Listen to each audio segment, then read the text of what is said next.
Join Sean and Brad as they talk about sports and share a beer. From the east coast of Canada to the west coast of the United States. Over to you, boys. What's up, everybody? Hey, it's Sean and Brad, guys. Beer Sports coming at you. It's championship week in the NFL. Big fights tonight. Dustin Poirier, Conor McGregor. Another great card for UFC. So we'll get into those. A lot of hockey talk to talk. Huh. And we got some baseball stuff I think we should probably pick up too, because spring training's on its way. So Sean, good morning. How are you? I'm good, man. How you doing? Doing well. Yeah. It's been been man, I was stoked about this getting up today to be talking about this, all these things that have happened in sports this week. But at the same hand, I've started a new position right now at work, and it requires me to go in pretty early. So I'm not used to these hours at this moment. Not used to doing this much work either. You gotta be there. What are you gonna be like 8:30? No. Got to be there for like 5:45. Yeah. And then going till about 5 or 6 at night. So yeah, that's good for you. It keeps you young. Yeah, it keeps you young. That's it. Yeah. Hey, we're gonna get to our sponsor in a second. I just wanted to give a shout out here. My wife and I ended up going Wednesday because we just finished our lockdown, right? Our quarantine. So we decided to go get some barbecue, and we stopped at Up Street Barbecue and Brew House. Picked up a 6-pack of this. It's called Common. It's a Pilsner, 4.5% from Up Street Brew House. So Up Street originally is from Prince Edward Island, but they do have the capabilities, like they actually have a brew house within the actual restaurant there as well, here on Windmill Road. And so shout out to those guys at Up Street Brewing. Great job. It's a nice Pilsner. It goes down nice. Thank you. And I want to say thanks to Flyers. Let's hear it about Flyers, Brad. One time for Flyers. Flyers is a great Pilsner too, and you can watch them brew beer through the window of their bar. It's fantastic. Flyers, all things food, beer, great times. They've got a good outdoor seating area. So in this pandemic, if you want to get out of your house and go eat, you can do that. They've got curbside takeaway. You can order online. It's the greatest thing they got going. I'm gonna get a prime rib sandwich later today. So, oh, dude, that's beautiful. Yeah, shout out to Flyers. We appreciate your support. Thanks for keeping going in this trying times. We appreciate you. Yeah, I'm really happy. Thanks again, Flyers. And listen, any Canadians out there at Whitby Island, if it's your first time there, you haven't gone to Flyers yet, do go. It is definitely worth it, and you're not going to regret it. Do they still have the counter up there? Oh yeah. To St. Patty's Day. Yep. I love that counter, man. Yeah, if you go in there, ask for Tony. Tell him we said hello. There we go. Again, thanks, Flyers. Oh my goodness, man! What a week of sports! So we've had our first full week of NHL hockey, right? We're well into the swing of things in the NBA. Very excited about that. Yeah, like right now, this is my favorite time of year because we're into championship sports. Hockey started. Usually this is around October that we're all feeling this, but it's a little bit delayed. But it's happening. It doesn't make any sense, but okay, I'll go with you. Well, listen. Okay, so I have I don't know. I have some people that obviously are dogging sports being back. You know, they don't like the can noise and everything, right? But it's like, man, what's better, to have this or to have no sports? Like, come on. Oh no, this is better. Way better. And yeah, and man, early on when we were watching sports and they didn't have the can noise, it was weird. It is weird. Well, I have two thoughts on this, and it depends on the sport. Because I really like the MMA without a crowd. Yeah, I think that's fun. Yes, and it works.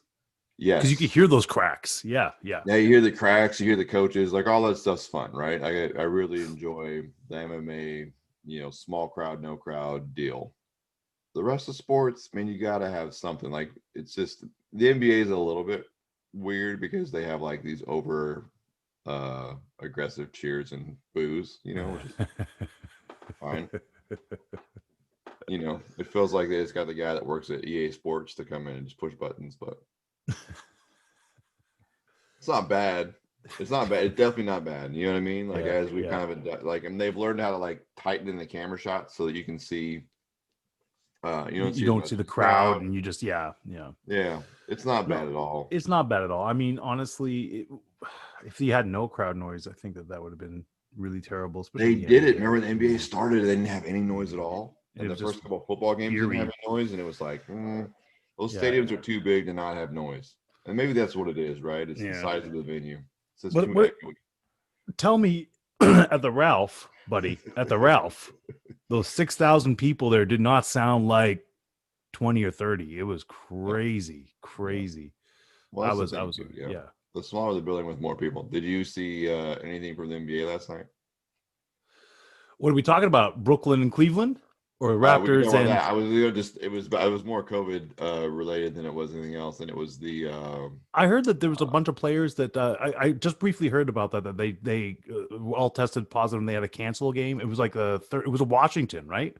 well, it was Washington last week. This week it's Memphis. Memphis. Yeah, Memphis canceled 2 games in Portland because they couldn't get enough players together and all that stuff. It was but last night it was let's see here. It was the Charlotte Hornets and who did they play? And I didn't watch the game. I just saw one part of it. Oh, the Chicago Bulls.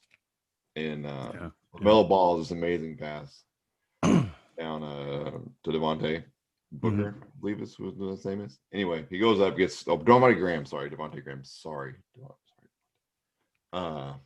And he gets fouled and he yells, "What the?" like that. And then that's who goes, "Hey everybody, sorry about our microphones. We were a little asleep on the button." Like clear as day. Just drops an F-bomb on TV.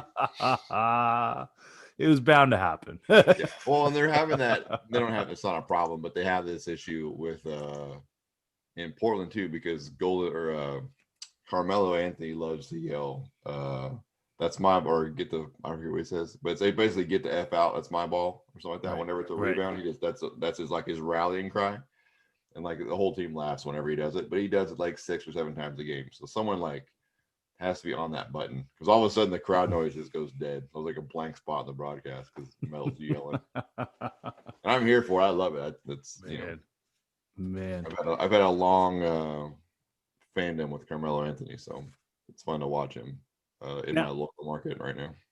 Oh, absolutely. It's too bad that your Trailblazers really though don't look. And I heard that what's his face is injured there for a little bit. There, McCollum, he's injured again. Yeah, McCollum broke his foot. Nurkic broke his wrist, which is in reality is a bigger deal. The backups behind Nurkic are worse than the. I have a question. He's an all-star, right? And he's going, but he's Gary Trent and those guys can kind of fill that void for a couple of weeks. That's not going to be a big hurt. It's the big man's going to be the big one. So, I have a question to ask, and it's to do with the championship games. But I think I'm going to leave it for that segment when we get into there. But just remind me about this question there. It is to do with coaching, and it is to do with injuries. So yeah, let's do it. You want to get into it right now?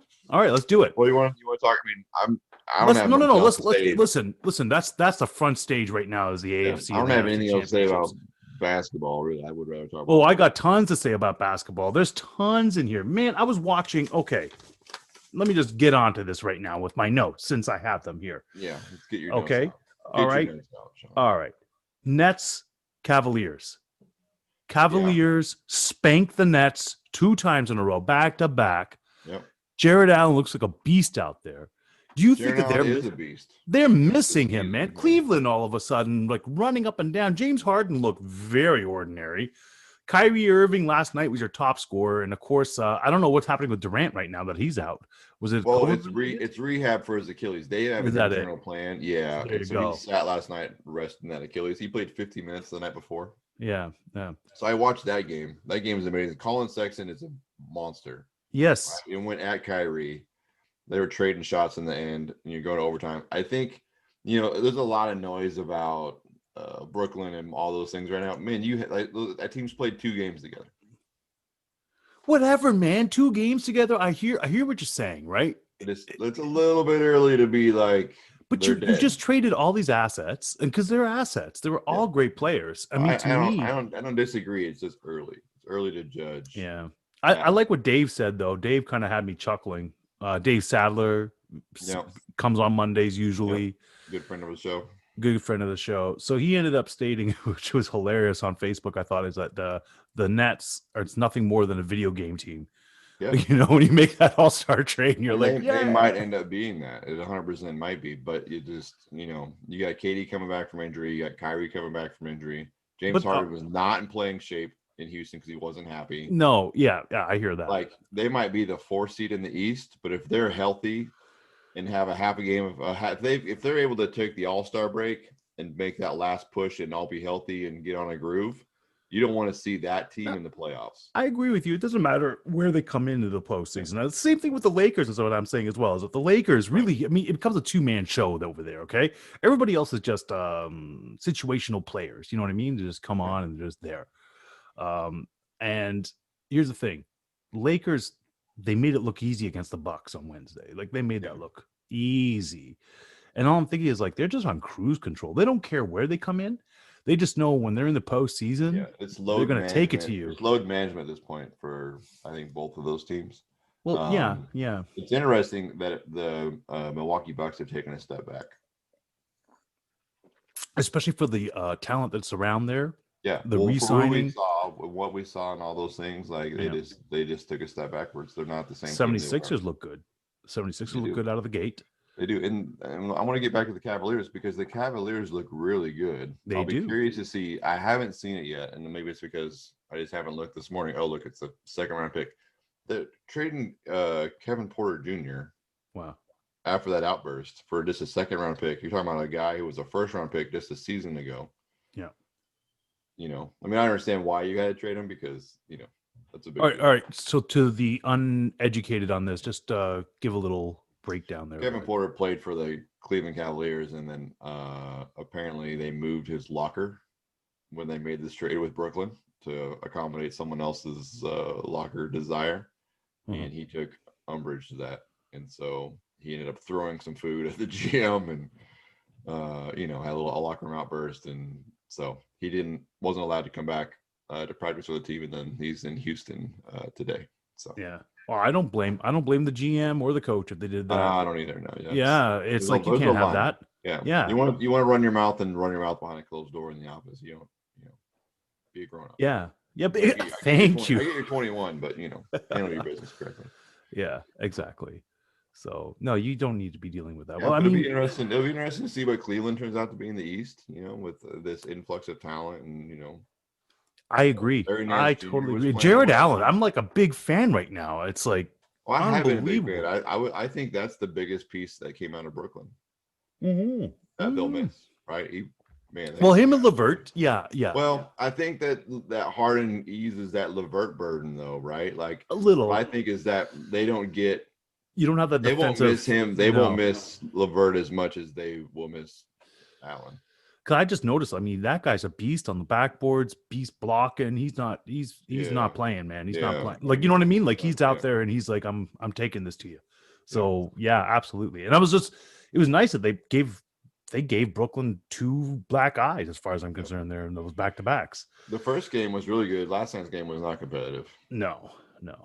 That just shows you. Yeah, that game Thursday night was pretty cool. Yeah, but that just, I know it went a triple overtime, right? Yeah, double overtime, something like that. It was double overtime. But that was one of the best games I've seen this year. Yeah, but that's the thing, right? So I mean, and so like the Raptors right now are playing for their playoff lives. There's some teams that are just they're playing for their lives, right? Then there's teams that just like they really don't care. Like the Clippers too. They just go on this tear for 5 games. Paul George gets 12 assists, looks like a beast all of a sudden. They're coming together. They're coming together now nicely. Yeah. So I think it's going to start, the teams who we think are going to go where they're going to go are starting to, the big surprises there are the 76ers. They're up there number 1 in Cleveland. So, I mean, those are 2 very nice surprises. And, except for the 76ers. I really don't care about the 76ers, but that's just a fan talking there. But it is probably, if you're a Philly fan, you're very happy because you don't have very much else. That's not true. You have your Flyers. If you're a Philly fan, you've got to be excited about the 76ers. Absolutely. He finally looks like he's doing something. Ben Simmons is coming together. Doc Rivers is turning that team around. Yeah. The Pacers being the 2 seed right now is a surprise. Yes. And they're only going to get better, right? When they get LeVert in. Like Indiana, just because they played in the West Coast this week, I got to see them a couple times. Man, they're a good ball club. That's crazy land right now, as far as I'm concerned. Yeah. They're probably the surprise team in the league, right? Is the Pacers. I mean, people knew they were good, but not this good. Yeah. Well, I'm sorry. I'm probably doing the Phoenix Suns a disservice because the Phoenix Suns are a good basketball team also. They're surprising as well. Yes. Yeah. I have a not soft spot for Chris Paul. But man, he really has matured into a phenomenal leader, and he was the difference in that to turn that team, right? He's got Devin Booker. He was the playing difference well, in OKC as well the year before, right? Like OKC really had nothing, and it was Chris Paul that came over there and really solidified them. Now, but I hate both those things, right? Like, yeah. I hate. I'm not good. It's not about that. I got you. Okay, I'm talking about some very touchy subjects here. Yeah, listen, I'll get back on that. Chris Paul's a good player at this stage in his career. All right, I wanted to touch on a little pop culture here. Who would have thought that Bernie Sanders would have been the politician to bring the whole country together with all those memes? Those are just precious. Yeah. Oh, precious! Unbelievable. We needed something. Bernie. Well, I mean, we probably should have saw it coming because he had a hit in the primaries too. Remember? I do. I'm hearing and asking for whatever. That was hilarious. But this one is the best. I don't know. Everybody's using him. I couldn't pick a favorite. I'll tell you that right now. No, they're all so good. There's probably 3 or 4 that are like. There was one of him ejecting out of a fighter jet. That's pretty funny. The MMA one is just killing me, guys.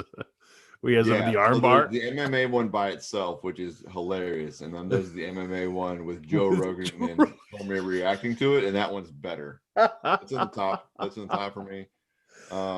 There's one where he got put in place of Ice Cube in Friday, so it's him and Chris Tucker. That's There's one where I saw. This is just like 2 ex-captains of the Leafs, so Wendell Clark and Doug Gilmour on our bikes and Winter taking a bike ride. As they were taking a bike ride, guess who we saw in the park? It was Bernie Sanders sitting behind them. I'm like, I saw one late last night that was a picture from like the mid-90s, and it was Dr. Dre and Snoop Dogg sitting on the back of a Impala, I'm assuming in the Crenshaw area, and they got Bernie Sanders posted up on the trunk with them in between them. Man, we probably got another week of this. And yeah. Bernie, thank you for wearing those gloves and sitting the way you did. You brought this country together. You're a patriot. I love it. Oh, what you want to say about Bernie Sanders' policies or his personality, but that guy brings the world together like no one else. That's exactly it. Oh, we needed that win. All throughout the world, we needed that. I think so. Yeah, I should say that the Gangnam Style one is also hilarious. I haven't seen that one. You're gonna have to send that. All right, top shelf. All right, I do want to touch on this here. So NHL, we're back in the week 1. Right? So Pierre-Luc Dubois comes out at the beginning of the season there on Columbus. He's a centerman for the Columbus Blue Jackets. So the year that Austin Matthews got drafted. Did you just say that? Pierre Dubois. Yeah. Pierre-Luc Dubois. Okay, so anyways, the year that draft happened, Austin Matthews went number 1. Patrick Laine went to Winnipeg number 2. And Pierre-Luc Dubois went number 3 to Columbus. Okay, so he's got tons of talent, loads of talent. But he's playing for John Tortorella. Torts, right? Yeah. Yeah, he's your greatest American hockey coach, okay? And he reminds me what a Italian American is too. Just hot-blooded, doesn't care, ready to fight anybody. Like, I will never forget when he tried to go in there to fight the whole entire Calgary Flames locker room. So, yeah. So anyway, so old Torch, he's hard on the players. And I remember last year in the playoffs, he had like Pierre-Luc Dubois by pretty much his chin strap, pulling him into him, telling him like how he needs him to go out there and start leading his team. And of course, he went out there and he started playing, right? He played hard. But all of a sudden comes back and he's like, I don't want to play for him and I don't want to be in Columbus. I mean, I don't know why. Columbus is a very beautiful city. But it sounds like old Tort benched Dubois. Yes, he did. And I don't blame him because I had a look at that game And here's old Pierre-Luc Dubois going out there, and instead of like poke checking or trying to get out there to play, he's just nonchalantly going out there, and it takes 10 seconds to get off the ice. So that's a guy that's going out there telling his teammates, saying, I don't care about you. I don't care about anything. I'm not about to take a check. I'm not about to get hit before I get traded. So, yeah, this is what I'm doing. So, Well, of course, you're going to bench him. And here's what has to be the frustrating part is that he just signed a 2-year deal like weeks ago. Mm-hmm. Yeah, but the thing is that, restricted free agency, though. So, I mean, unless somebody else matches that and then are willing to give you true draft choices. He just got paid. Yeah. Well, he just got traded. And I don't blame. As he probably should have. It sounds like he's a sissy. Yeah, I don't blame them one bit for trading his butt. Probably a lot of hair product in that guy's face. Well, he's about to become a Winnipeg Jet. So it's just so funny that the number 2 draft pick and the number 3 draft pick of that year are being traded. So Patrick Laine. And we're talking about 5 years later, right? Which isn't not long. Should be the prime of their careers. Exactly. Right? Like they're all young players. He's 22. Yeah, they're all young. Yeah. They're all super young players. They're all like basically their upsides. They're both 22. They're both 22 years old. Their upsides are huge. Their upsides are huge right now. And the thing is that so you got Laine going to Winnipeg. Like the big names, I'll just say Pierre-Luc Dubois and Laine. There's other people too that a lot of people aren't going to get, except unless you're Canadian. We do have a lot of Canadians here. You don't think there's Americans that enjoy hockey? There is. So Laine and Roslovic goes to Blue Jackets for Dubois. So it's funny that Laine was a number 2 draft pick, but you have to give more in order to get Dubois. Isn't that crazy? Well, Columbus is sending back a 3rd round pick to Winnipeg. Well, there you go. 3rd round picks, they mean something too, right? So it might, it's But like this is huge. Well, and the other thing is too is that Laine's not under contract, right? So he's got some things. He's in a final year of his deal. He's hurt right now. Like there's a bit of a gamble here on the Columbus Blue Jackets part. Well, I think it's just clearing that air in that locker room, man. You can't have that in the locker room. Neither one of those players wanted to be where they were. No, Laine, same thing as well. Yeah, you're absolutely correct. He didn't want to be in Winnipeg. Yeah. Sorry, Winnipeg. People in Winnipeg do. Sure, you have great restaurants and wonderful hockey. Like I just feel like from a hockey perspective, the coldest intersection in the world, or at least North America, is in Winnipeg, Manitoba. Yeah, I believe it. Yeah, it's terrible. I have a decent amount of family in Canada, and none of them are in Winnipeg, so it's super cold, man. I just think like get the Bernie Sanders means that they probably have those gloves and those jackets, right? That's it. Like to me, man, you can't have. I understand the coaches are hard, right? And we're talking about millennials now, and I got nothing wrong with millennials. But the thing is, though, is that they're a little soft. Right? Brad, are you a millennial though? Are you on that cusp? No, you're on the cusp. I'm gonna be on the cusp. I missed it by a couple of years for sure. There you go. So like millennials are a little soft. Like you can't tell them in a harsh way what to do because they get upset, right? It's like you're not giving them the respect that they deserve and you're treating them like horribly. But what they don't understand is that these guys want the best coming out of them. And sometimes why they're that way? Because the generation that raised them soft. It's true though. Yeah. Not excusing their behavior. I'm just saying, like, you can't talk trash about millennial if you birthed one. Yeah. No, you're absolutely correct. Because it's just like that was like the first everyone gets a trophy generation. Mm-hmm. And that's the ramifications that we don't have enough time in the day for me to get started on the everyone gets a trophy garbage. But having said that, it just brings into my mind is coaches. So John Tortorella, we all know is hard on coaches, right? Hard on players. He's probably hard on coaches too, to be honest with you. Yeah, I mean, it could be. Probably don't last long. That guy's not just that way with players. Yeah. Who else would you rank up there as far as a coach as hardened players? You mean like everywhere?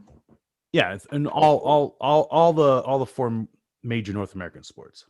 Like Ted Knight comes into my head right away. Head Knight, Is it Ted Knight? Bobby Knight. Bobby Knight. I'm sorry. Ted Knight was the actor. Oh my gosh. Yes. I mean, maybe he was on people too. I don't know, but No. Ted Knight was on. Bobby Knight for sure. Yeah, Bobby Knight. That's what I meant. Ted Knight was on. Yeah. Oh, forget it. He was an actor. Anyways. Bill Belichick hard on his players. Yeah, but you know what though? Hard on his players, but I still think he respected people. You know what I mean? Well, but he runs out the soft ones. Yeah. You know what I mean? Like the ones that he ends up having a respect for are the ones that can, that show up to work, and the guys that get a little soft, they get out. What is man? I know this too because I laugh about it all the time. The guy that Belichick traded to Cleveland during the winless thing, he's a linebacker. He's a good linebacker. God, what is his name? It'll come to me in a second. Anyway, so this guy, his linebacker, plays these a couple years, and he's starting to feel himself. So he tells Bill, that's some kind of thing. And Bill's like, "Oh, okay." And so he trades him to Cleveland for a draft pick. Yeah, just out of spite, with like 3 years left on his deal. So this guy has to go play in Cleveland. And it's like the 15-16 season. Oh, they just suck. And then he went and played somewhere else after that on contract, and then he was back in New England last year. I think he even sat out this year. He opted out, so I'm sure. And that'll be the thing to watch, I think, with the Belichick crew, is how they're going to treat those defenders that opted out of this season. Now, Bobby Knight, didn't he actually put hands? He actually choked out a couple times. Yeah, choked out a player. It's like, I think the last straw for him was choking a player in practice, but he choked a player on the sideline of a game in the 90s. He threw a chair at a ref at one point, like in game, Okay, so you have him. He loses his job. Tortorella goes to fight a whole organization. He kind of lost his job there, but they still hired him back in Columbus. It's like, yeah. Well, yeah. I mean, how many hockey coaches? I mean, Bobby Knight probably could have still kept going if he wanted to. Somebody would have given him. I mean, Art Briles is coaching somewhere too, right? Like, yeah. Coach of Baylor and all the rampant abuse that was going on there. I mean, if you're a good, that's the thing, is if you're a good coach, you can get a job virtually anywhere, even if you have a moment of indiscretion or moments. Well, look at Mike Babcock right now. I mean, I don't think Seattle's going to touch him with a 10-foot pole. So he's going to be very much into his gig at NBC, especially now that he came clean on what he did with the Leafs. And he admitted that was wrong. But it's like, what was he thinking at that moment? I don't even understand. Well, it wasn't, right? That's probably part of the problem. Like you sit there. Emotional intelligence for a lot of coaches. Yeah. Bill Belichick, though, that's interesting. Yeah. I have to agree with you. I mean, he probably is a tough man to work for. Bill Parcells was that way. I feel like Sean Payton's that way. Yeah. McDermott? I don't know. I don't know about McDermott. Yeah. I think McDermott is more of a player's coach than he's not. Yeah. Stefanski seems like he's a player's coach. They love him. I think McDermott has like a very firm line. I think McDermott's more like Gruden. Yeah. Where he'll take your noise off field, off camera. But he's not. You're not going to show him up, right? I think McDermott, Gruden, Andy Reid, certainly, Mike Tomlin, certainly, are all guys that I think will hear grievances off field and in whatever way, right? Just in the team environment. Well, I think Belichick is not that guy. I think Belichick is. You might be able to get away with it behind a closed door in his office, but you're not airing him out in practice. Yeah, I think that to me, that's a mortal sin. If you try to one up the coach in front of everybody, I think you're going to lose that. No. You can't have that. Well, I mean, you can in some places, right? But Nick Saban's that way, I'm sure. Yeah, just Nick Saban, Yeah, and how he dominates, not just college football, but his team.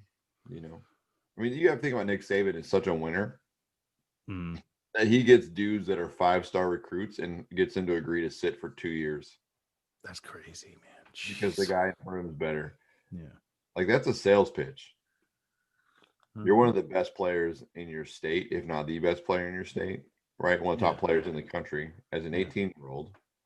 And Nick Saban's like, hey, if you come to Alabama and you'll practice and suit up for games for 2 years, I'll let you can play for a year and go be an #1 draft pick. And they're like, yep, we'll do it. Yeah.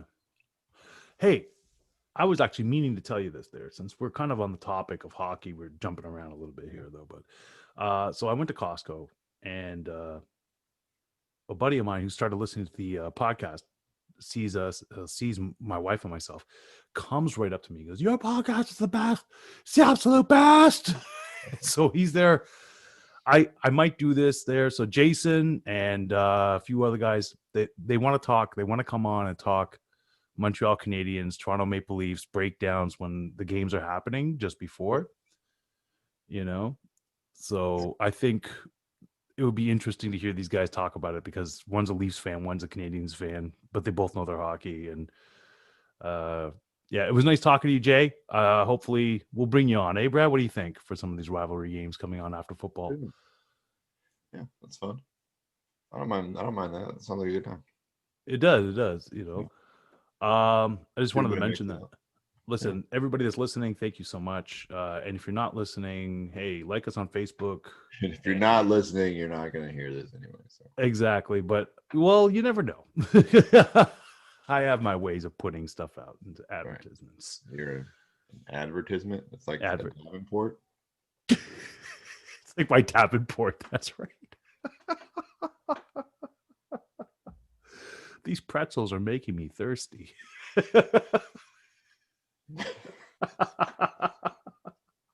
Oh, we're gonna go off the rails here. I feel a rant about Canadian food coming on.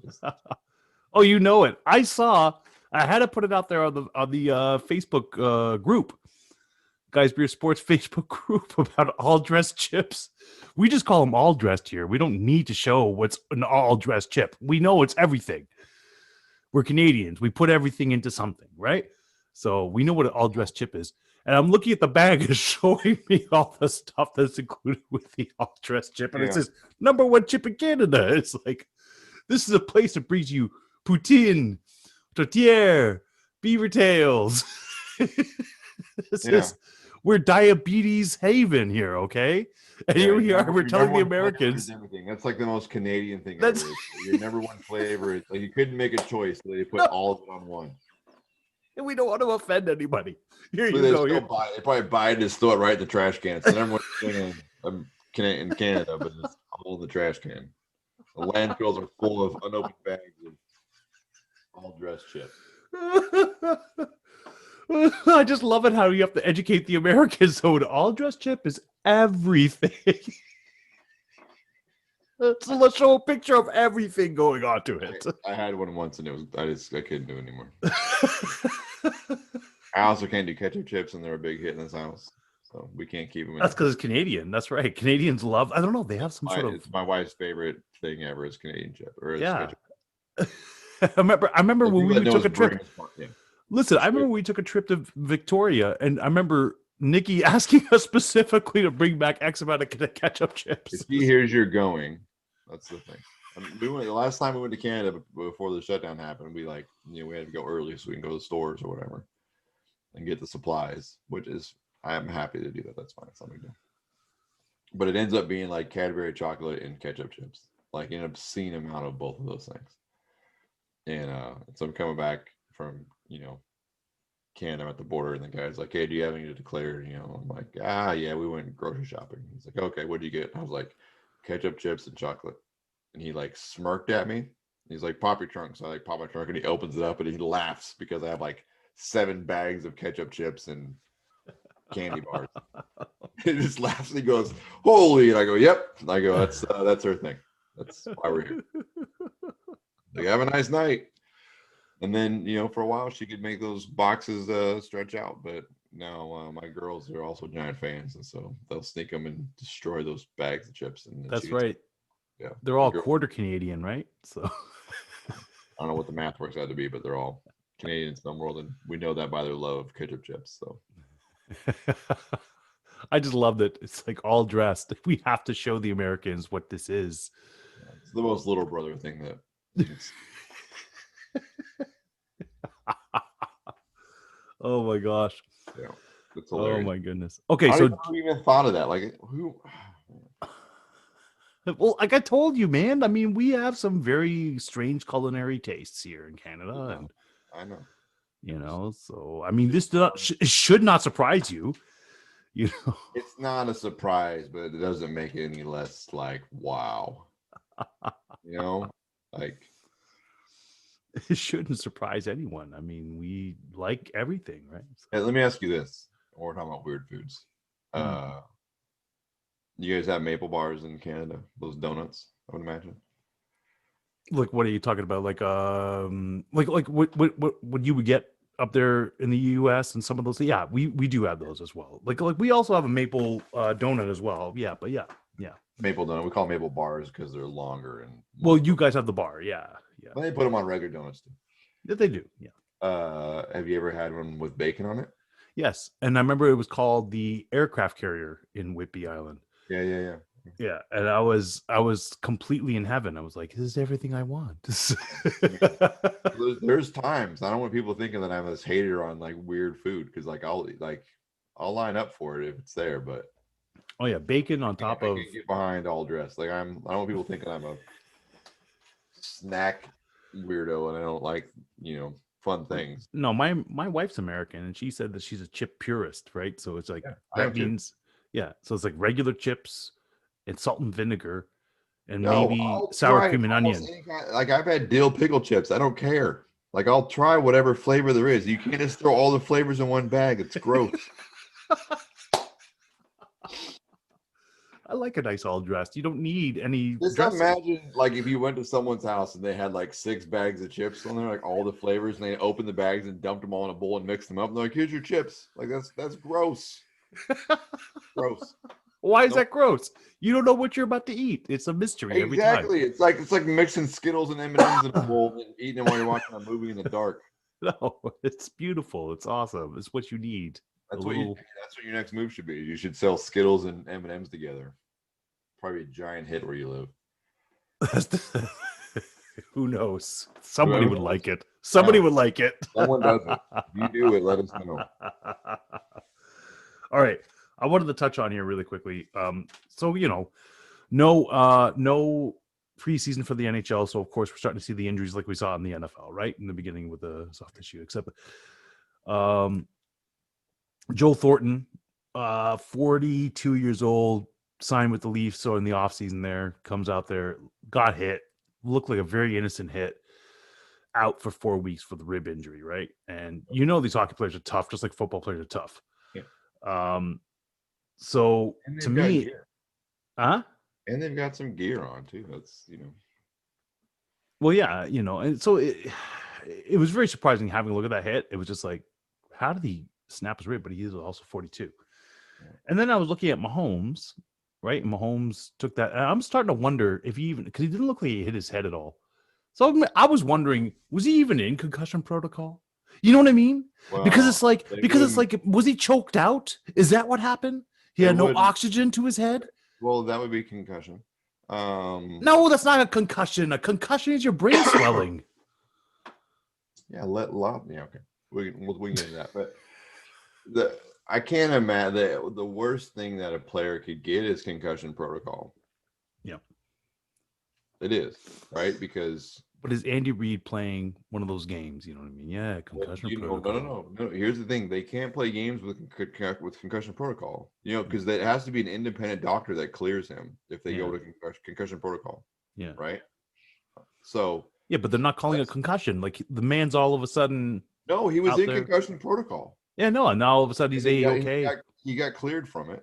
Yeah. So was it A-okay? Like never happened. Maybe not, but he's cleared enough to get cleared. But it's not the same thing as like saying he has a knee injury and they're just going to milk it and make it put on the game. Like the concussion's not that because it's an independent doctor that has to verify that you can get it out. Listen, all I know is that he looked dummied, dummied when he get up. Which is why they had to put him in the way he was. Like concussion or not, right? He wasn't right in the head, which puts him at a risk for injury. And so I mean, maybe it wasn't like a true headshot that put him that concussed him, but like he clearly was not right. So it was the right decision to put him out. I mean, obviously it worked out well, but yeah, Andy Reid didn't know that Chad Henne was going to be able to do that. Like I just can't fathom. No, Andy Reid's a brilliant coach, because who would have thought that you're going to do that? Oh, let's just do this. Let's run this guy. No, I didn't think that they were going to snap that ball on fourth down. That was awesome. Yes, that was absolutely awesome. He would have held out Patrick Mahomes in that stage to let Chad Henne play the fourth quarter. Probably, yeah, totally. But I don't believe that he was ever in concussion protocol. Like I just think that they were just making that up, because it's just like, let's get everybody all psyched. That's a very dangerous game to play. How is it a dangerous game? It's behind the scenes. You say one thing, but really this is what's going on. But you don't have any control over it. If he works out and has a headache. If it was a concussion, I totally agree with you. But I don't think that. I think they knew right after that game that he wasn't concussed and he was just choked out. Yeah, maybe. I think there's better ways. I'm not a doctor either, though. So. I understand what you're saying. And with any other injury, I would be 100% on board. I just know that it's the same philosophy as leaving a fight to the judges instead of knocking somebody out. Like, if you're going to leave it the judgment to a third party, like you're asking for trouble. You're asking for trouble. That's why I'm saying I don't. There's a lot of risk involved in saying it's a concussion if it's not. Yeah. More so than any other injury, only because there's an independent doctor that has to check him and clear him. Yeah. And listen, I understand that, right? I'm just saying, devil's advocate, saying that what happens if I don't think Antonio Brown's knee injuries isn't that big of a deal. But he ain't playing. Well, I think their offense is better when he doesn't play. Well, I don't agree. I mean, I do not disagree with you. Yeah. What happened to my words there? I do not disagree with you on that. But listen, to me, I was just actually going to say that was probably the most brilliant move Andy Reid would have done. Is like, we'll just keep him out, play this game of bluff, like we're bluffing, let everybody think this. But meanwhile, I got an A1. He just got, he didn't have any oxygen for a little bit, but he got an A1 quarterback ready to go. Yeah, I don't know. That's tough for me, but it's hard. It's hard to get there, eh? Yeah. Well, there's a lot of things at play. It's like it's not a regular season game. No, it's a postseason game. It's like if you don't make it, the game was still close at that point. They definitely were not ahead by a comfortable amount. I'd say, I mean, who knows? I mean, if he was playing Magic, who knows if all of a sudden Andy Reid's got burnt like in championship games. Like, I don't know. Oh, dude, I do remember Philadelphia. How many times? Yeah. I don't know that you gamble at that spot at that stage, but all right. So now we know Mahomes is playing. We know the Browns out. What's your pick? AFC Championship. Well, let's talk about last week real quick, because I thought we went through this and we had some games that we talked about. Listen, I was calling like for a major scoring game in that Baltimore Buffalo game, and that wind was a new defender all of a sudden. I don't know, like that wind was terrible. Like it was just brutal. And I do have to say though that the Buffalo. So here's the thing: Buffalo gets burnt against Arizona in that Hail Mary, right? And I think that was a wake-up call for the defense at that point. Because since then, if you want to count the playoff games there, 9 weeks of complete stellar defense. You should count the playoffs. That's a real thing. Like, so 9 weeks of stellar defense that you're seeing from these guys. Yep. And that was a rallying cry. Something that never happened for Seattle. Something that never really happened for Cleveland. Yep. So that's turning point. That's how the teams get made, right? Like, they make it out that way. They contained Lamar Jackson. Yep. Lamar wasn't able to go running anywhere, and I think it was a good idea not to run the ball in that first half because you saw what they were doing to Derrick Henry, that defense, the week before. Yeah. So of course you're going to rely on your Well, number one weapon. The hardest runner that Buffalo has is Zach Moss, right? Like the guy that was And going to he's get out. Baltimore fit, and he wasn't playing, so you had to play to your strength. Yeah, and then Devontae Freeman just signed, right? Yeah. So Devontae Freeman is now, wow, these guys are so behind. So I'm sorry. So I have my Facebook up here, and Reed has me on another. So Reed's another friend of the show. You see him on Mondays. Yeah. Anyways, he's got a group chat here. They're all just talking. Like I think they just woke up out of bed because they're all just talking about the Pierre-Luc Dubois trade. It's like, boys, that's so an hour ago. So an hour ago. You look very official with your chalice. Anyways, you know it and I know it. Yeah. They contain Lamar Jackson. The only game that I think I picked Baltimore maybe last week, but no, you didn't. I was right. I went Buffalo, didn't I? Yeah. We had Green Bay. The Green Bay game went the way we thought it was going to go. We picked the Chiefs. Look at this guy. Look at this guy just waking up, eh? Andy, and he has a different name when he came on here too. Like, hey, Jeremy. Come on. Hi, Jeremy. We're confusing everybody. I'm sorry. Hey, Andy, what's up? Andy Mahoney in the flesh, folks. How are you? Yeah. Late night playing Smash Brothers with the boys. Yeah. Esports. Does esports count? Yep. Yeah. Why not? Man, we were my two littles are at my mom's house, and so like there wasn't an early wake up bell, so I woke up at 7 and rolled over, and then I woke up late. So yeah, you're good company. Yeah, it's all good. I was the only one that was excited to come on today, so I was up at 5 a.m. and just eating all dressed chips. I'm gonna go buy some there for the playoff game tomorrow for sure. Andy, have you ever had all dressed chips before? All dressed chips? Yeah. Nope. They only sell them in Canada. They're the number one. No. We've infiltrated into the U.S. now. Because do I have to show you the package? I'll bring it up. I'll share it with everybody here. We don't need to see it. You just can because we have to explain to the Americans what's in the all dress chip, which is everything. It's everything. I would have guessed everything. It's everything. It's the all dressed. Yeah. They just put all the things on a chip and then put it in a bag, and it's the number one chip in Canada. Number one.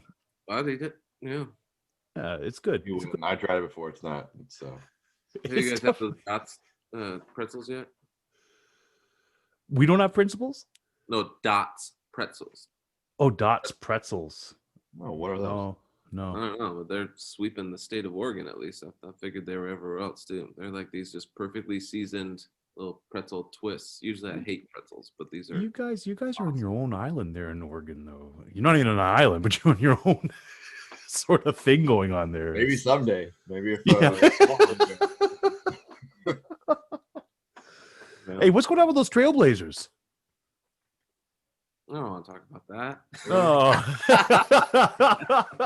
Oh, gosh, man, the injury train. How about Dame Lillard getting on the Mahoney parenting plan? Yeah, twins. That's fun. Yeah, as a boy first, and then put in a set of twins, boy and a girl behind him. Yeah. In for it. We'll see how he goes.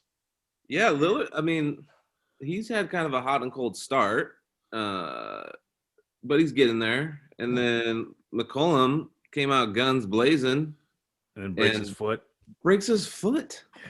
What the heck? And then Nurk, like, if you've seen the replay of him, like he's like Mr. Glass from Unbreakable. It was tough. It was hard to see that was a break, but yeah, it was. So there we go. And it's like 4 to 6 weeks at least for both those guys, and Zach still out. Gosh, man! But you guys even had that's the other thing too with the NBA. The NBA actually had a preseason, so NHL didn't, NFL didn't. You're seeing kind of some of the effects of it. We were just mentioning about a trade in the NHL, and that's the other thing too. I never even brought up is that it was a trade between really two countries. The way that the NHL is set up, You have a Northern Division, which is just all the 7 Canadian teams, Eastern Division, the Central, and a Western Division. But that's just the U.S. broken up. So Canada, even though we go east to west as well, is just the Northern Division.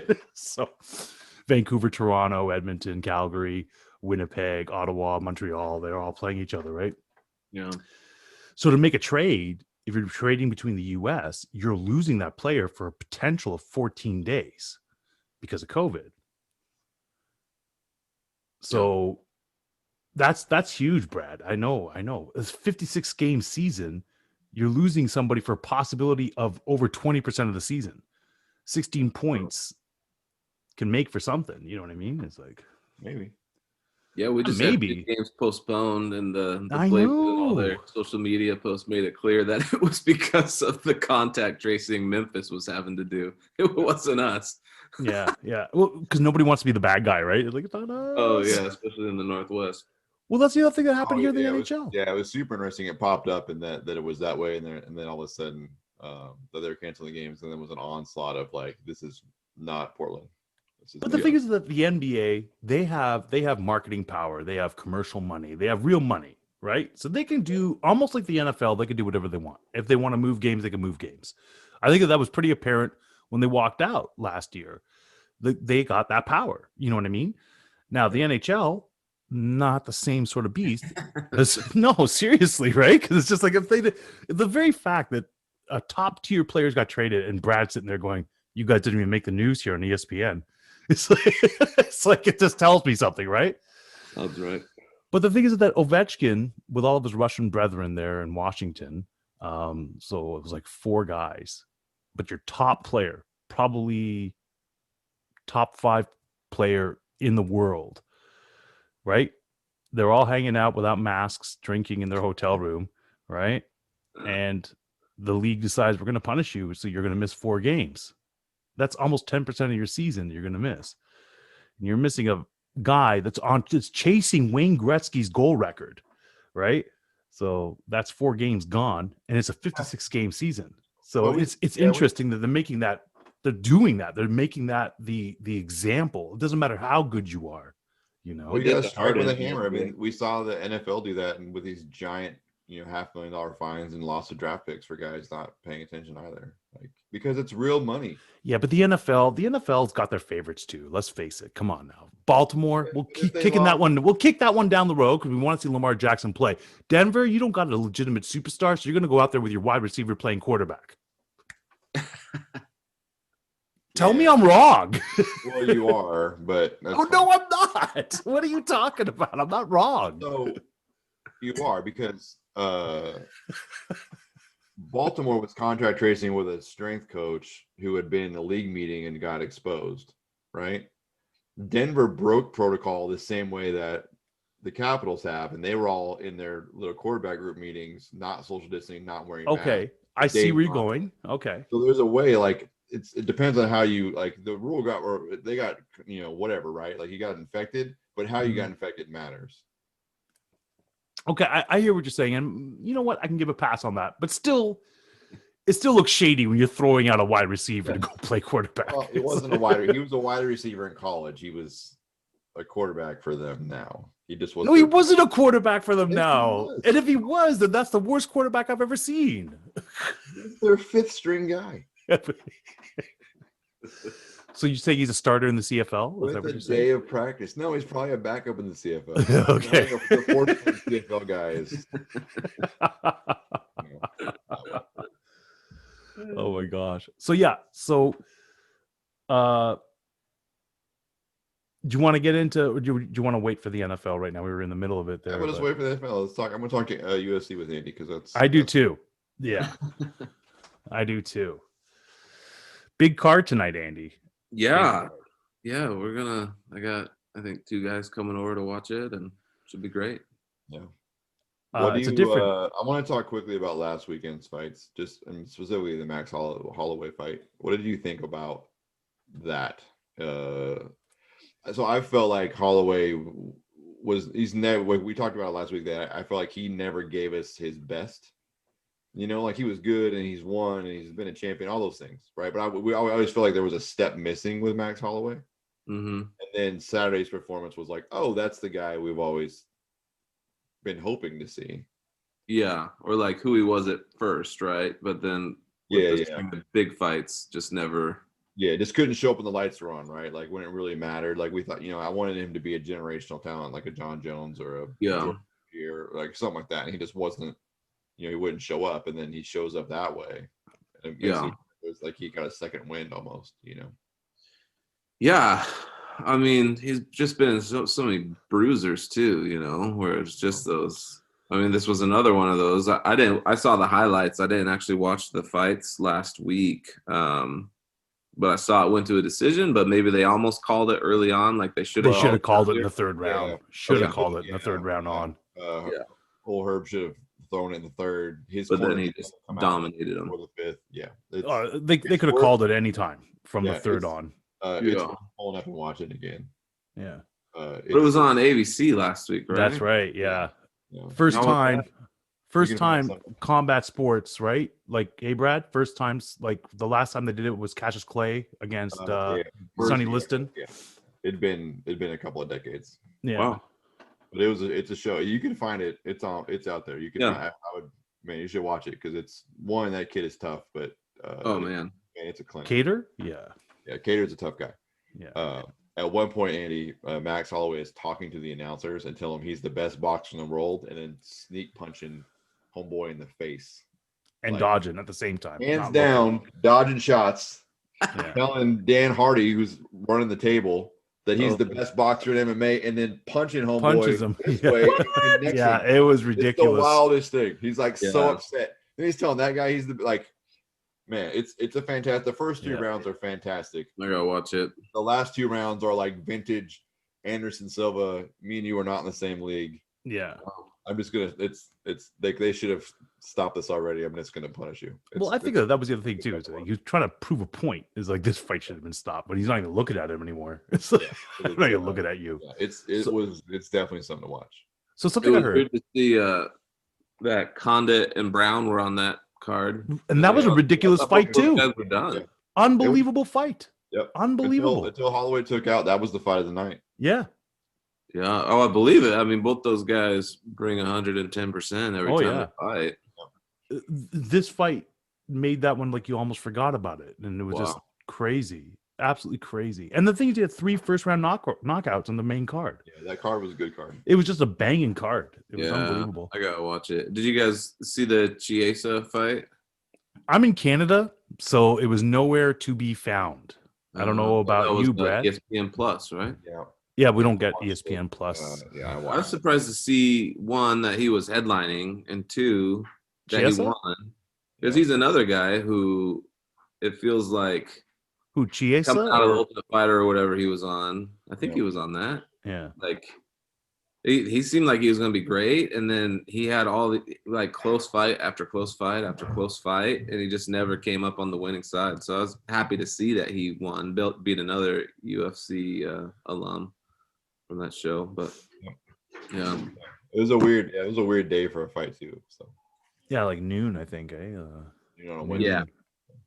Yeah, and I thought that there was fights on last Saturday, and I was planning on watching them, but then it wasn't on. And then I saw it was on ABC. It was on Sunday, and we had other stuff going on. That's why I didn't watch the ABC ones. Yeah, that's crazy. But I'm all ready for tonight. Yeah, outside. I mean, the biggest fight is the main card, right? Like we'll talk about that in a minute. But there's 2 other fights that I'm keyed on, and one is the Brad Tavares fight. I think that's going to be a barn burner. Just because we share a first name, I have a special spot in my heart for him. He's always been a good fighter. And then that Dan Hooker Michael Chandler fight is also going to be, that's a close fight, I think. So is this Chandler's first fight in the UFC coming out of he was in Bellator and Strikeforce and all that, right? Yep. Yeah, it's his first. This is his first rollout, and then you got Dan Hooker who beat Dustin Poirier not long ago, right? And so it's who was Chandler's rival? Came the UFC 5 years ago or something. What was that guy's name? Gosh, I can't remember. Yeah. But he had like a kind of long time rival in Bellator or whatever. Yeah, I don't remember who it was. And we probably would feel stupid if we look it up later, but So Alvarez? big news. Yeah, I think it was Alvarez.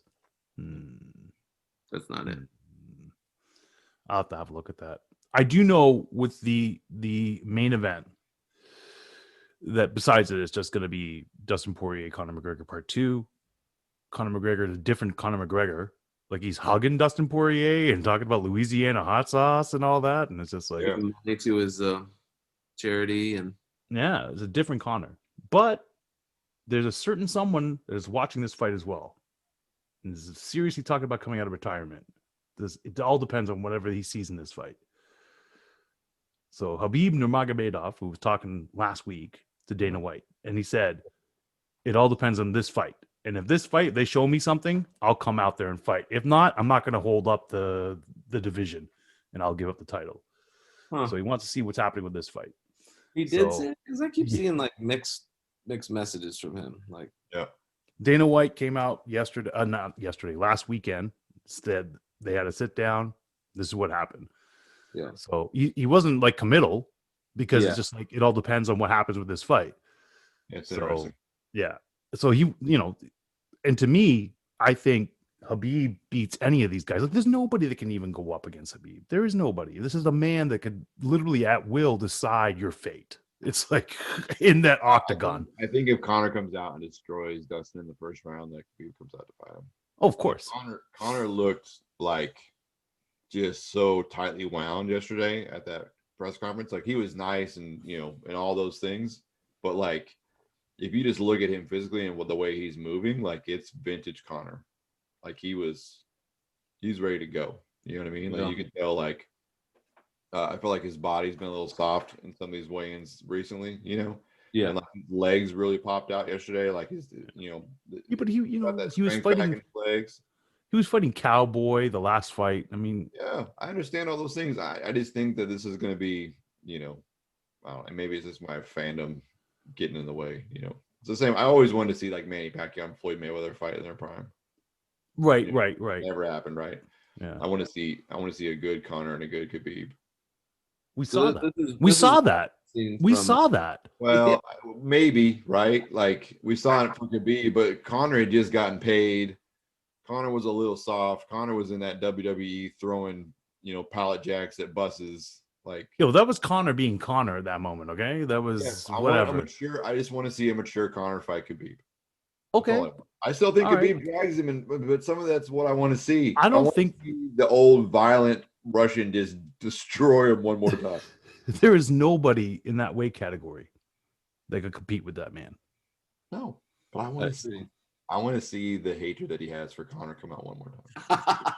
Like, I still remember when I don't feel like Conor. He's got a punch chance, right? Like, if he hits him with his left, he can do it. But that's it.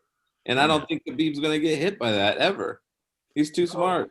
No, I want to see him dominate. I don't think it'll be a good fight. I just want to see the fight. Like, don't get it twisted. Like, I don't think Khabib. I just want to see it happen.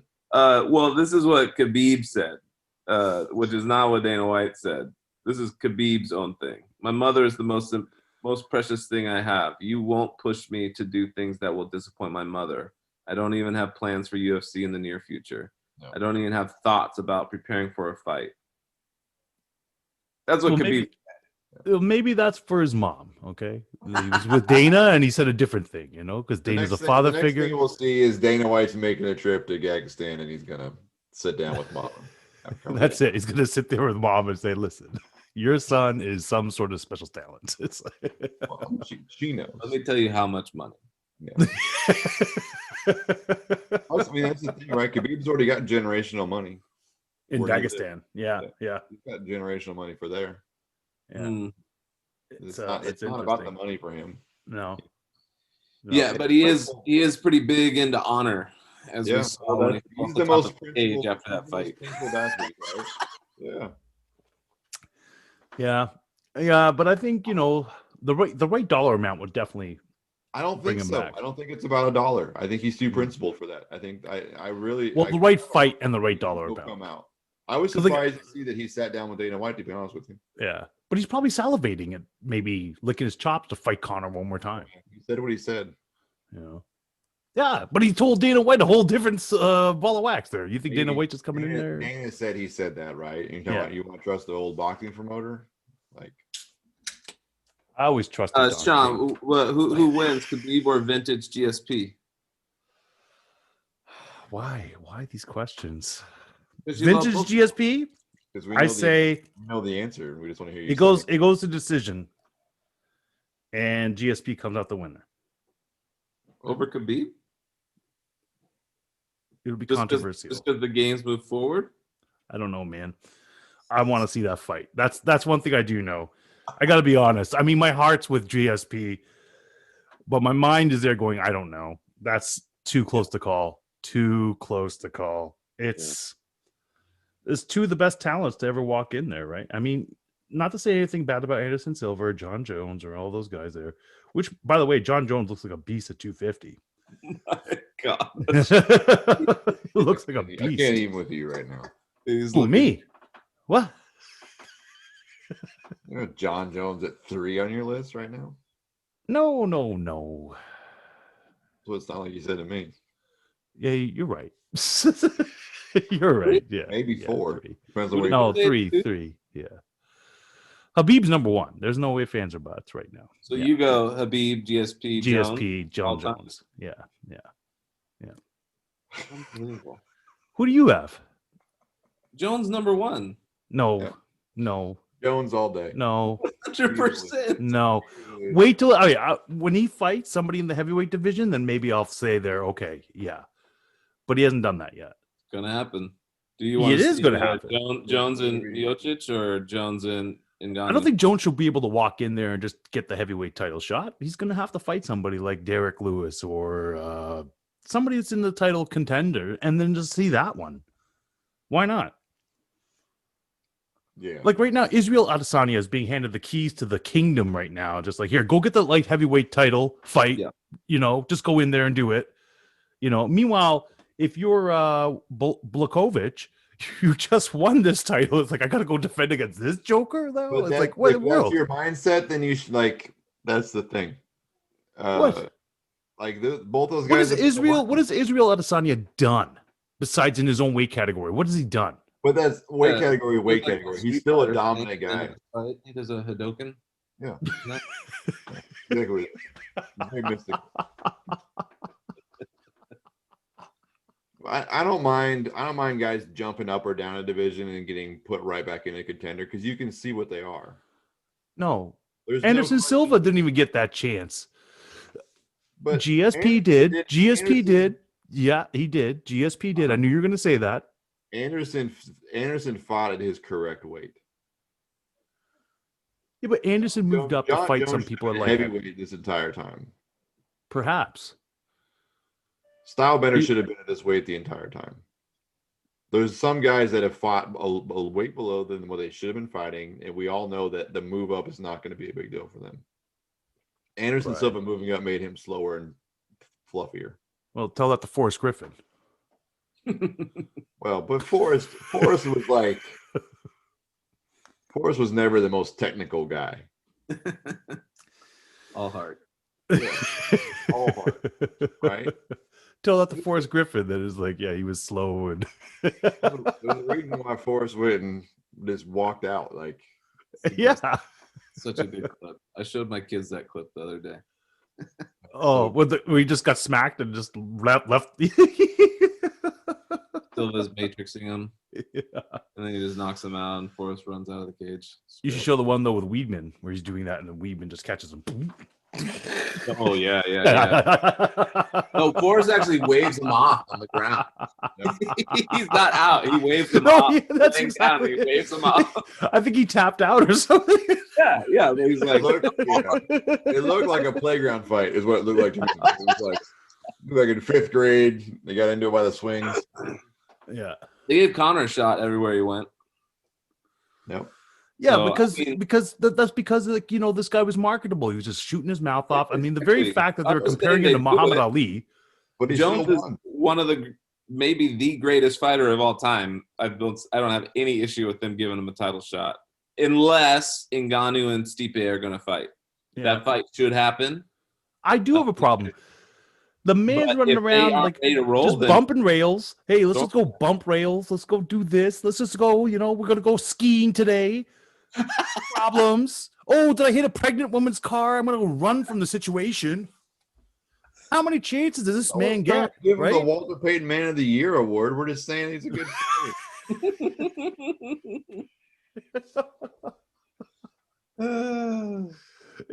He's a. I'm not trying to look in the kitchen. I just want to eat the food. Listen, I don't disagree. If you get him in there and you have him in a title shot, absolutely. But I think Ngannou is supposed to be fighting Stipe anyways. That's the next match supposed to be happening there later on down the road. I think John gets the winner of that fight. I think that's the move. I agree. I agree with that. Oh, yeah. I agree with that. Is it just your Canadian loyalty to GSP and Khabib's style, which is just like GSP's, that makes you value them? Does it all come down to Canadian over like being objectively able to say John Jones is a better fighter? No, it's a lot more than just that. I mean, the thing is that John Jones is just great like talent. He just does the same thing GSP did, which is dominant and amazing. But I don't think either of those guys would be able to do that to a fighter like John Jones. I totally disagree. I mean, as the Americans all choke up, but I've been hearing Americans say like how BJ Penn was going to destroy GSP, and now Matt Hughes is going to destroy GSP, and how this guy and that guy, Josh Koscheck, you gave Josh Koscheck is like he's going to get. Oh yeah, Nate Diaz. You even said Diaz. I'm like, what? Are you high? Are you high right now? Carlos Condit, definitely for sure, and Carlos Condit was the closest with that head kick. He was the closest to Hendricks, man. Hendricks was the closest. Hendricks, yeah. But then you saw what Hendricks was afterwards. Yeah, Matt Hughes. That was super disappointing. His ass so bad that he had to get on steroids. That fight stole his soul, man. Yep. He won that fight, and they didn't give it to him, and he was done. I think it took all of his will to fight out of him. He never looked the same after that. Yep. You know Hendricks won that fight. Say it. There's a good possibility that he might have got robbed. There's a good possibility. He got robbed. But it's no different than Forrest Griffin defeating what's his face there, Rampage Jackson, where I thought that he got robbed. And I thought that Michael Bisping, when he defended against Dan Henderson, he got robbed. Dan Henderson made him look like a bloody. He made him look like a bloody mess. And here he is. I'm still the champ. Can't see out of my eyes. Oh, he got his. Yeah, and when's the last time you saw a fighter concentrate on one thing? I'm just going to win with a jab. I'm going to win this fight with a jab. That fight was so painful, dude. That was brutal. Oh gosh, Josh Koscheck's eyes. He was never the same after that. Oh, he didn't. Did he even ever fight after that? I don't think so. I never saw him. I can't think of a single fight. He probably did at least once, but I don't remember any of it. That would just crush your soul. That's the only fight that's ever made me cringy. Oh, it was so painful. Man. No, what's the fight? It was like one of Kimbo Slice's first fight after being on Ultimate Fighter, and the guy just kicked his leg for 3 rounds. Yep. Oh, well, the one that brutal. Who was the Burger King guy? Big Country. Yeah. Country. Remember he had him in a crucifix that just lied on Kimbo. Yeah.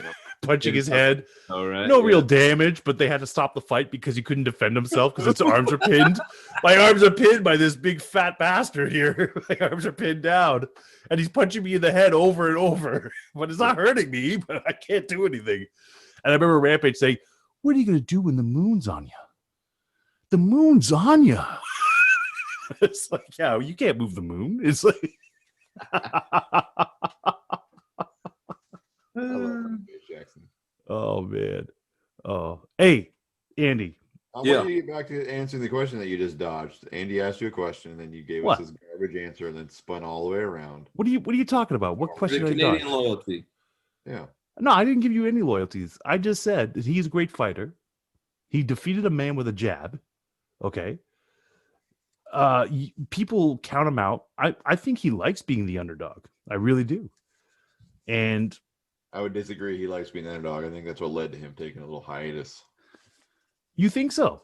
Is either that or the testosterone replacement therapy he was on? Well, get out of here. You do realize that, he had that, like so much of his, I don't know what it is with people in Canada. Brock Lesnar, same sort of deal. But getting part of his stomach removed there and everything, right? So it's just like, that's legit, bro. He had the diverticulitis too? Yeah. Well, he had, he allegedly had something like that. They wouldn't disclose it. yeah, it was something to do with the bowels anyways. Yeah. I think the game was moving forward. I think he knows that he slipped out of that fight with Hendricks. He realized the game was shifting. And Yep. Oh, boys. Everybody's allowed to have one bad one, okay? You could have one stinker. One. And that stinker was against Matt Hughes a couple of times. Get out of here. All right. I did wonder something about here though, Andy. I didn't dodge a question. I absolutely answered it. Asked and answered. One, right? Contact. Yeah. I think he was cleared that day, buddy. That's what I think. So Sean holds to the fact that Andy Reid held Patrick Mahomes out of the fourth quarter of one of the biggest games of the year with a concussion to rest him. Because he didn't have a concussion. He was choked out. He had no oxygen. So that's why he got up all wobbly. Yep. But Sean maintains that they gambled at did they almost lose that game because of that? They weren't. That wasn't even. No. They had to look at Baker Mayfield and saw what he was doing, and he did nothing. He did nothing. They needed the backup quarterback to convert on 4th and short to win that game. There's no that's way all. That's all Andy Reid. That's not Andy Reid. That's Andy Reid being gutsy and calling a play call. Anyway, Sean still maintains the conspiracy is that the Chiefs are willing to gamble on an independent third party clearing their quarterback. It looks brilliant. It's brilliant. It looks brilliant on Andy Reid. It's like, he's playing mind games with Buffalo. I believe a lot of conspiracies. This is not one of them.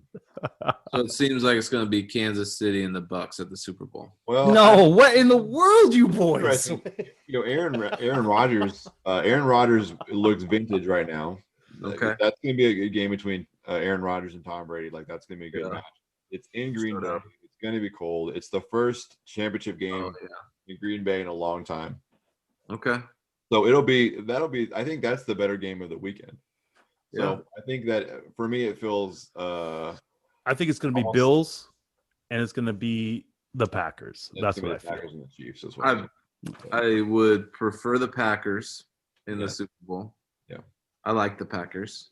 Yeah, I'm not supposed to though because I'm a Seahawks fan. Or is it okay to kind of like? You can. I think you can kind of like the Packers. It's not yours. Yeah, and. Yeah, I have no opinion on the Chiefs or the Bills. You make Sean feel good, and you can say that you think the Bills are going to win, but I would go with the Bills because the Chiefs were there last year, right? Yeah, they won the whole thing. Yeah. Listen, with my heart, I want the Bills to go. If I'm putting my wallet out, it's the Chiefs. Like, I just love it because it's Vegas says that the Bills Chiefs game is closer than the Buccaneers Packers game. Yeah. Well, I would imagine that. I mean, the thing is that the Bills are built to beat KC. You think about that Week 6 game, right? It was a lot closer than everybody thinks, and they can go toe-to-toe. They can go toe-to-toe with KC offensively. They can. They have all the offensive weapons out there. Stephon Diggs is a beast. Yeah, absolutely. And everybody, and I love it because you've been poo-pooing on Josh Allen all season long.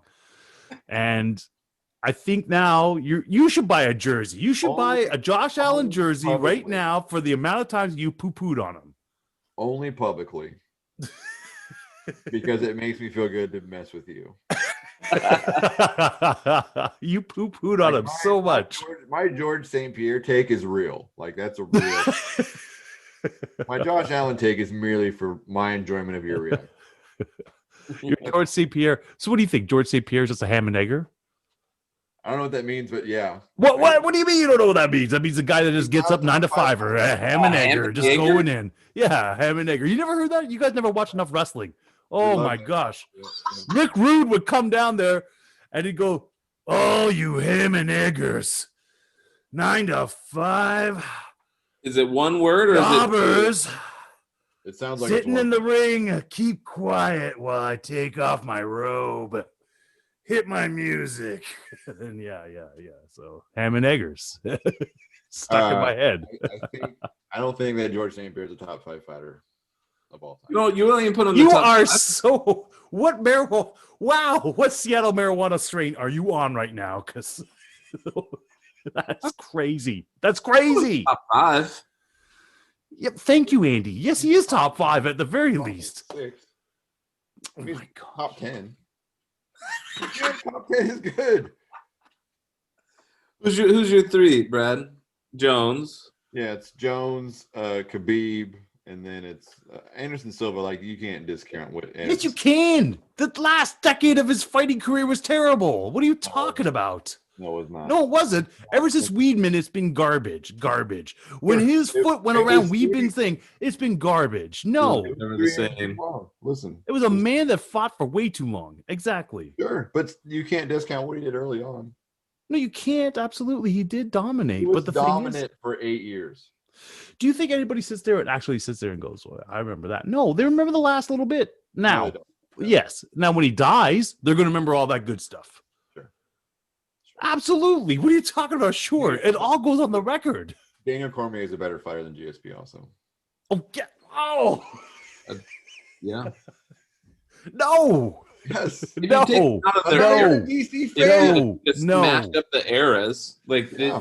the game has No. continued to develop, and You can't just pick anybody and just insert here. No. I'm not. Yes, you I'm are. not. Look at the numbers. Yes, you are. Look at the numbers. Next thing you're going to tell me is that Big Country Reeves is a better fighter than GSP. I mean, I it's wouldn't just, say that. That's we're gonna go That's crazy here now. That's ludicrous. Yeah. Data 5000 is a better fighter than GSP. Anderson, Khabib, John Jones. Oh my gosh. Easy, that's top 3. Oh, The Brad. rest are debatable. Oh, I don't know I don't know who's been influencing you in your mixed martial arts.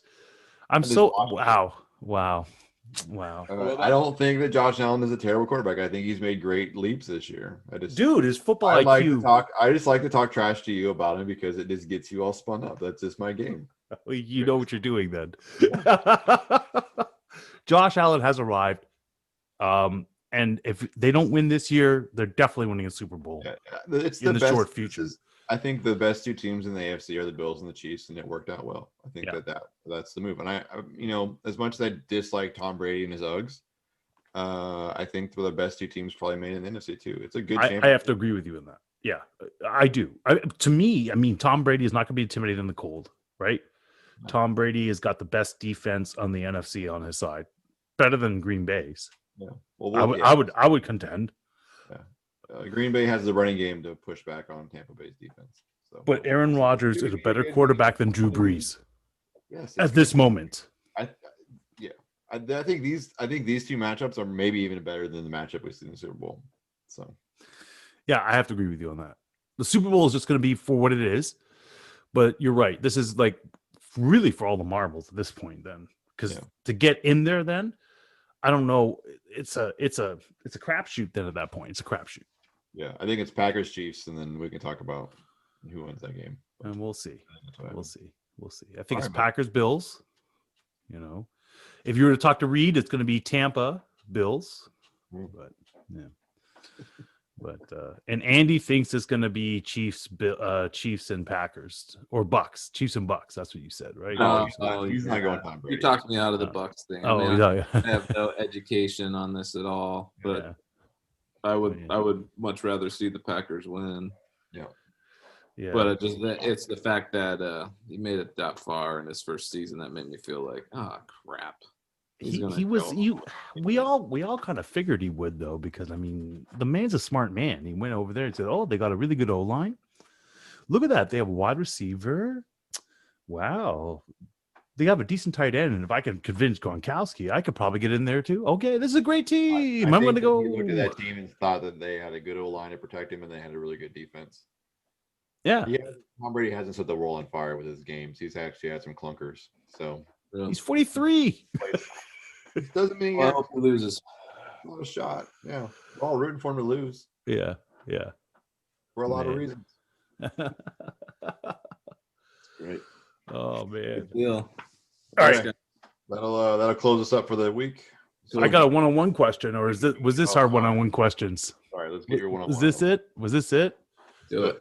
Was that it? Do it. All right, one-on-one. But this is a more American than right now, isn't it? I don't know why you got to keep trying to be divisive. Why can't we all just go down? Well, no, American, right? It's like when every man for himself, right? Is that American? That's what we call it up in Canada when we're playing basketball. There's 3 of us playing. It's called American. Really? That's what it's called. It's called American. Yeah. What do you guys call it when there's 3 guys playing and you're 21. playing one-on-one? No, you're not playing 21. That's shooting. No, it's an actual game. So like, you're one guy trying to come in, 2 guys are going to defend you, but if you get that ball back, then you take over. So you're playing like a 1-on-2. Yeah, we call it. Yeah, it's called. No, 21 is shooting. 21 is shooting. Oh, that's 21 is every man for himself. It's called American here. 21 It is starts shooting. with it starts with a shot, and then the game's in. You can do 3. You can make 3 shots. Yeah. And then you got to dribble in. Yeah, that's called American here. Anyways, okay, so we went over this enough times. Sorry. We just have a list called "This is little brother stuff," and this is what this is. That's stupid. Mano y mano is what we call it. Mano y mano? Yeah, that sounds very American.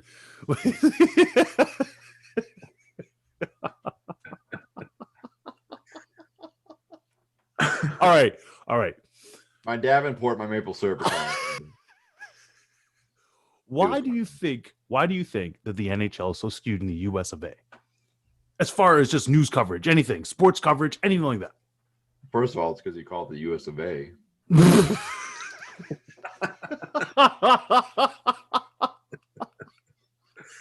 Did you say NHL? Yeah. The very fact that I'm there, I'm talking about blockbuster trades that just happened 12 minutes ago, and Brad's like, didn't even register here in SPN. I'm like, what? What?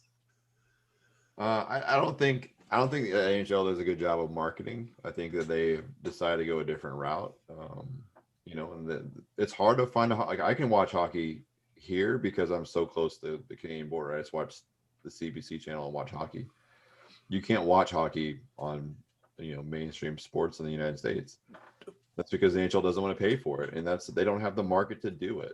Well, Wednesday, I thought Wednesday was a big game, right? Because they did NBC was showing Edmonton, Toronto, because you had 2 of probably the biggest names in hockey playing, right? Not on the NBC Sports Network, which not everyone has. Well, NBC Sports Network is a thing of the past. It's going away soon, so because no one watches it. That's what I'm saying. Yeah. Like not everyone has it. Like I pay extra. It's included in the pack. I pay like $10 a month to have a sports channel package, and it's included, but I wouldn't pay for it otherwise. Like.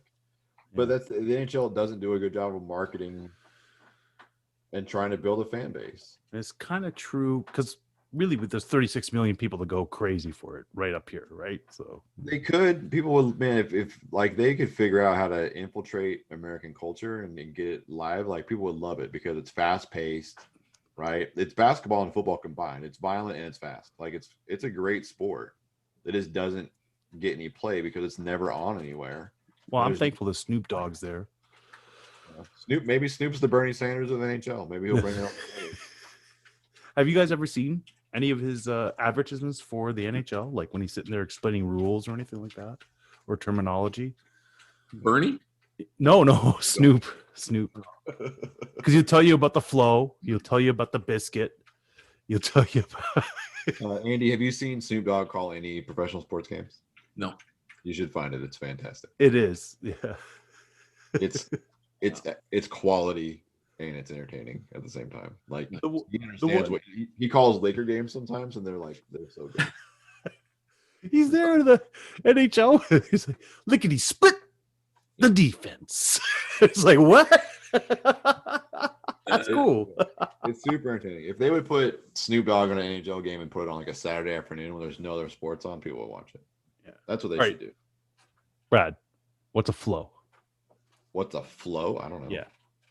You haven't been paying enough attention to hockey. hockey. Haven't been paying enough. No. Andy, Yeah. I don't expect you to know what a flow is. So, yeah, it's your hair, man. It's your hair. In hockey? In hockey, it's your hair, your flow. Yeah. All right. Yeah. Why do they have terminology for their hair? Because it's hockey hair, right? Which is the old mullet, right? So, ever since Jaromir Jagr, it's been called hockey hair. All right. Yeah. Okay. That's what they call it, the flow. Okay. The flow, All right? So don't forget, back in the day, they used to not wear helmets. For us to like hockey. Well, now what's the baked biscuit? The puck? Yeah, there we go. That's perfect. Yeah. See, you guys, you get it. You get it. What do you say? You have to risk it for the biscuit? Is that Got to risk it for the biscuit. That's right. hockey term? There's some hockey talk right there. Risk it for the biscuit. One of my Canadian friends said that because I kept mentioning, I go, listen, Brad's really good. He's trying to learn hockey. He doesn't know a lot about it. He goes, does he know offsides? I go, yes, he does. He goes, he's 80% ahead of half the fans out there. I can track the puck in basic terminology. Yeah, Does it work the same way as soccer offsides? No, completely different. Completely different. Yeah. It's like numbers of players on one side. So the guy that's carrying the puck, Yeah. when you enter the offensive blue line, you got to be the first one in. Yeah. So you can't have a winger without the puck going in before you. Yeah. So you're carrying the puck, you got to be the first one in. Or if you shoot the puck in before you get in there, you got to just all chase the puck, right? But you can't be shooting it in before the center ice, right? So you got to break center ice in order to shoot it all the way in and dump it into the end zone there. Anyways, there's a whole bunch of stuff here. We'll get into some good hockey terms. It'll be interesting to see how much the Kraken moves the needle for hockey fandom in the Northwest. I think you guys are doing the right things. You definitely did for soccer, Yeah. It'll take a couple of years, but I think you need a team like that. That's part of it. Like if you don't. But here's the best part about being an expansion team now is that you get to be able. If you look at Vegas and look what Vegas did, Seattle's got all the tools to be the exact same thing. And you hired a female assistant GM, if I'm not mistaken, there as well. The thing is access, though. That's the thing. I'm telling you, if hockey was on, people would watch it. It's not on in the States. It'll be on when Seattle Kraken start. It'll be on in the Northwest because it's going to be a region, like the local network is going to play it. Like that's just how it works. There's not a lot of local markets in the U.S. that are, picking it up. That's the thing. Folks in New Mexico aren't watching hockey because they don't have access to it. Yeah. True enough. Well, folks in Arizona probably aren't watching that much either. Because their team sucks. At this moment, they do. They do right now. They haven't won a game yet. Yeah. Are they still like in Arizona? The Phoenix Coyotes? Arizona Coyotes. Yeah. They don't call themselves Phoenix anymore. Yeah. Just Arizona. Never even heard of that team. Oh, come on, Andy. I'm for real. I've never heard of the Coyotes. The Yotes. No. Oh. Didn't Gretzky twilight his career there? As a coach, he was coaching over there. They were a team then too. Yeah. They've been a team for a while. Yeah, at least 20 years, at least 2 decades. This makes my point, though, Sean. The marketing's terrible. Yeah, I could name a handful of hockey teams for sure. Yeah. All right, what do you think? What's the over/under on Andy naming 5 teams? Excuse me. Oh, I got 5. Come on. You got 5? All right. I'm trying to get Sean to say yes or no if it's more than 5. I know me and you. I'm with you. I think Andy could get about 7 teams. Let's see. All right. Anaheim Ducks. Okay. Sharks. What Sharks? Well, I know there's the Sharks, but I don't know where the city. You got to say the city. Sacramento. Close. That's not close. I guess it's close. Yeah, it's close. It starts with an S. How much? It's San Jose. Okay. Oh yeah. San Jose Sharks. Yeah. Okay, so that doesn't really count, but the Kings. I'll give it to you. Okay, Kings. Where are they? L.A. Okay. All right. All right. All California teams so far. Okay. Detroit Red Wings. There we go. Penguins. Where? Pittsburgh. Okay. We're at 5. I like it. North Stars, Minneapolis. No, they don't exist anymore. But did they used to be? I went to Dallas. Minnesota, yeah, but it's now the Dallas Stars. Yeah. Oh, okay. So that doesn't count. Kraken.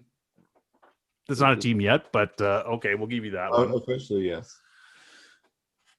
I'll give you that one. Oh, the Canadians. Where are they? This is They're the most not storied hockey team. This is the Alberta? most storied hockey team. Storied. Did you just say that? Oh my gosh. Every single one of my French Canadian listeners are going to be freaking out right now. The Alberta Canadians. Seems redundant. The Montreal Canadiens. Montreal. Okay. And then the team in BC is You haven't even mentioned the Leafs. Like I wore the Maple Leafs jersey. I don't know how many times. You mentioned the Leafs. He's not going. the Canucks in BC? Vancouver. Yes, they are. Yes. All right. I know the Leafs are in Toronto, but I would not have thought to mention them. I hit 7 on my own. Yeah, you got 7. You I did didn't really get good. get the locations of all. You really no. You know what? You did a heck of a lot better. There's even teams like in the big cities, like Boston, New York, and Philadelphia, that you didn't even take. New as well. Jersey. I'm proud of you. Yeah. Who's in New York? The Rangers. Rangers. That's who Gretzky played for, right? At the end of his career, yeah. Who'd Lemieux play for? Pittsburgh. Okay. I love how you're like Penguins and Sean's like, "Where city?" You're like, Pittsburgh. Pittsburgh. Who's got the famous mascot now? Is that Pittsburgh? It shows up at protests and stuff. Red. He's like a red furry. Oh, that's Philadelphia's mascot. Yeah, I can't remember his name right now, but yeah, it's Philadelphia's mascot. Flyer guy. Yeah, just sitting there with his Gritty. googly eyes. Gritty. Yeah. Gritty. The Philadelphia's team is The Flyers. Flyers. Yeah, remember if you go into Flyers restaurant and he'd have a Philadelphia Flyers jersey there, and I was like, of course he does. Oh, Chicago Blackhawks. Oh! And look at that, city and all. Is that a team? Huh? Yeah. That is a team. That's an original 6 team. Yeah. Got it. I know. You would have cleared the 7 without even saying the I know.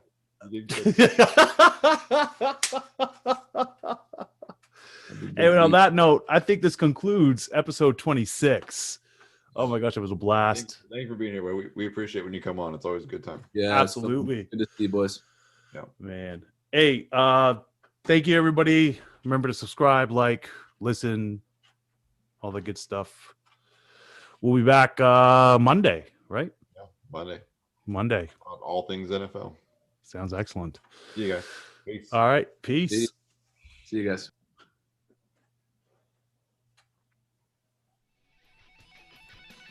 You've listened to the podcast, but now it's time to visit us in our virtual sports bar. Get all of our info at guysbeersports.com, where you can find all the ways to connect with us.